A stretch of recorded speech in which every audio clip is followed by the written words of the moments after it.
Parte 1. Principales ideas de la sentencia. 7600123310002003019740153814, 53814, del 19 de julio de 2022. Proferida por la sección tercera. Subsección C del Consejo de Estado. 1. ¿Qué ocurrió en el caso? En 1999, India celebró un contrato de obra para la construcción y mantenimiento de una carretera entre La Paila y Armenia. Durante la ejecución del contrato, el precio del asfalto aumentó significativamente y además se cobró IVA sobre este insumo. El contratista consideró que estos hechos incrementaron de manera anormal sus costos y solicitó el restablecimiento del equilibrio económico del contrato. 2. ¿Por qué se rompió el equilibrio económico del contrato?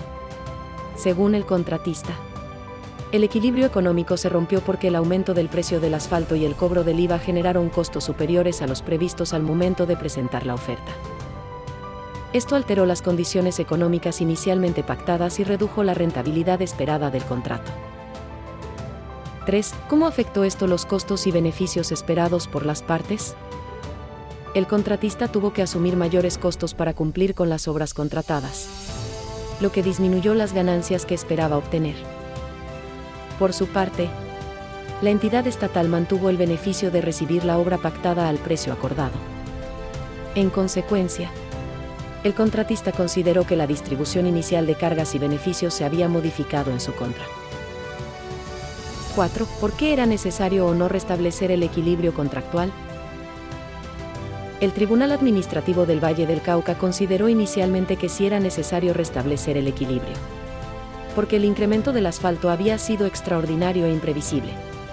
Sin embargo, el Consejo de Estado concluyó que no se demostraron suficientemente los requisitos de la teoría de la imprevisión.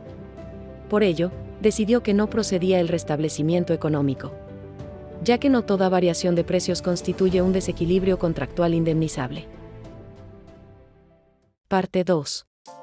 El Consejo de Estado determinó que no cualquier variación en la ecuación financiera es por sí sola un rompimiento de la equivalencia económica, pues existen riesgos propios de la ejecución de los contratos debido a su natural ejecución, por lo cual precisa que la equivalencia prestacional puede verse afectada en 3 eventos. 1. Por factores externos a las partes que se enmarquen en la denominada teoría de la imprevisión. 2.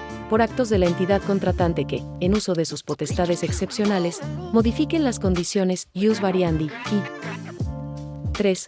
Por actos de la administración como Estado en ejercicio legítimo de su posición de autoridad, teoría del hecho del príncipe, que afecten indirectamente o de modo reflejo la economía del contrato.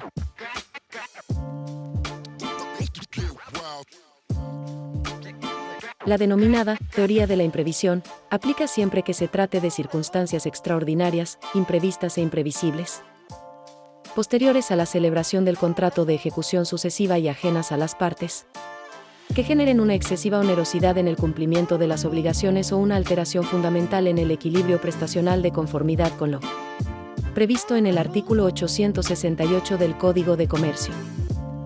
Asimismo, hace unas precisiones de requisitos relevantes para que se estructure la teoría de la imprevisión, las cuales, en palabras de la Sala, son: 1. Que el contrato sea bilateral, conmutativo y de ejecución sucesiva, periódica o diferida.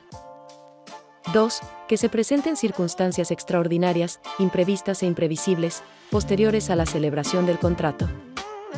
3. Que esas circunstancias alteren o agraven la prestación a cargo de una de las partes, en grado tal que le resulte excesivamente onerosa. Y 4. Que el acontecimiento sea ajeno a las partes y no corresponda a un riesgo asumido en el contrato.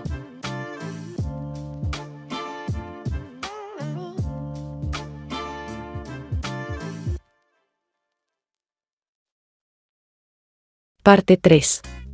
Estudio relevante para el análisis. La sentencia permite identificar los requisitos de la teoría de la imprevisión. Que el contrato sea bilateral, conmutativo y de ejecución sucesiva, periódica o diferida. Que se presenten circunstancias extraordinarias, imprevistas e imprevisibles posteriores a la celebración del contrato. que éstas alteren de forma significativa la prestación de una de las partes, y que el hecho sea ajeno a ellas y no corresponda a un riesgo asumido contractualmente. 5. ¿Cómo se justifica la decisión desde el análisis económico del derecho? Desde la perspectiva de la eficiencia económica, los contratos existen para distribuir riesgos de manera eficiente entre las partes. Por ello, el restablecimiento económico solo debe proceder cuando ocurre un riesgo extraordinario e imprevisible que no fue asumido por ninguna de las partes al momento de contratar. Si cualquier aumento de costos diera lugar a compensaciones, se generarían mayores cargas para el Estado y se reducirían los incentivos para que los contratistas gestionen adecuadamente los riesgos propios de la ejecución contractual. Por esta razón, la decisión del Consejo de Estado puede justificarse desde el análisis económico del derecho, pues busca que cada parte asuma los riesgos normales del contrato y que el restablecimiento económico opere únicamente en situaciones verdaderamente excepcionales. Conclusión. La sentencia demuestra que el equilibrio económico del contrato no protege al contratista frente a cualquier pérdida, sino únicamente frente a hechos extraordinarios e imprevisibles que alteren gravemente las condiciones pactadas. Desde la visión de Bullard, esta regla favorece una asignación eficiente de riesgos y garantiza que los contratos sigan cumpliendo su función económica. Justificación desde la Escuela de New Haven. La Escuela de New Haven sostiene que el derecho no debe analizarse únicamente desde la eficiencia económica, sino también desde sus efectos sobre las políticas públicas, la justicia y el bienestar social. Aunque reconoce la capacidad del mercado para asignar recursos eficientemente, considera que en ocasiones deben valorarse otros intereses colectivos. Desde la perspectiva de New Haven, esta decisión protege la seguridad jurídica, la estabilidad de la contratación estatal y el adecuado manejo de los recursos públicos. Además, busca equilibrar eficiencia económica, justicia contractual e interés público, al exigir que las circunstancias extraordinarias e imprevisibles sean demostradas antes de trasladar costos al Estado. De esta manera, se protege tanto el interés del contratista como el interés general de la sociedad y se garantiza que el restablecimiento del equilibrio contractual solo opere en situaciones realmente excepcionales.